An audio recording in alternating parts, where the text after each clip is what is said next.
Bonjour à tous et à toutes, chers adhérents de BHC. La Torah nous raconte que Yaakov Avinu a étudié pendant 60 ans chez son père. Et Ishtam Yoshev Ohalim, un homme pieux qui reste dans les tentes de la Torah toute sa vie. Et voilà que son père et sa mère l'envoient pour se marier à Haran. Il s'enfuit de son frère. Et la Torah nous raconte qu'il s'arrête pendant tout simplement 14 ans, un bref arrêt, dans la yeshiva de Shem Vaever. Shem Vaever étaient les grands de la génération. Ils avaient une yeshiva, à part la yeshiva de Yitzhak Avinu, où là-bas Yaakov a étudié pendant 60 ans.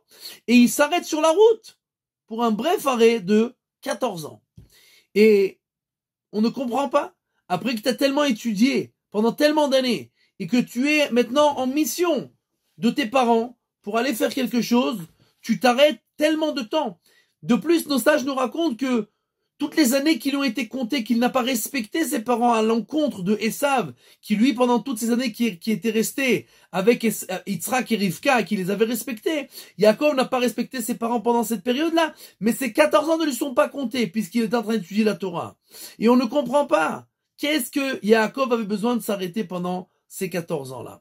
Et la réponse, c'est que il y a un temps de limoud, d'études, quand on est en temps de paix, et une étude quand on est en temps de guerre, ce n'est pas la même étude. Yaakov, pendant 60 ans, a vécu sa vie tranquillement chez son père. Il a étudié pendant 60 ans tout ce qui avait trait à ses activités, sa vie, ses manières de faire pendant toute cette période. Mais voilà que maintenant, il sort vers le monde, entre guillemets. Il va maintenant travailler, il va devenir maintenant berger, il va devoir se marier, il va devoir maintenant s'occuper, faire du business avec un voleur et un menteur comme Lavan. Et tout ça, il y a besoin de se préparer. Et la Torah a des réponses et des préparations pour toutes les situations. Et il faut savoir à chaque fois où chercher, chez qui étudier, combien étudier, quoi étudier, pour être prêt à toutes les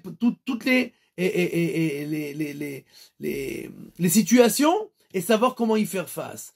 Alors nous avons la chance d'avoir une Torah où il y a tout en elle. Et nous devons savoir juste nous tourner vers elle à chaque fois pour recevoir les réponses à chaque situation de notre vie. Et quelle chance inouïe d'avoir la direction, l'enseignement de celui qui a créé le monde et qui nous a donné l'emploi de ce monde-là dans la Torah. Et nous avons donc entre nos mains le manuel d'emploi de tout ce qui se passe dans ce monde-là. Il faut seulement être intelligent pour se tourner vers ce manuel, l'étudier à chaque fois, chaque chapitre par rapport à l'endroit où on est, et alors on peut être tranquille qu'on pourra avoir les réponses à tout ce qu'on a besoin dans notre vie.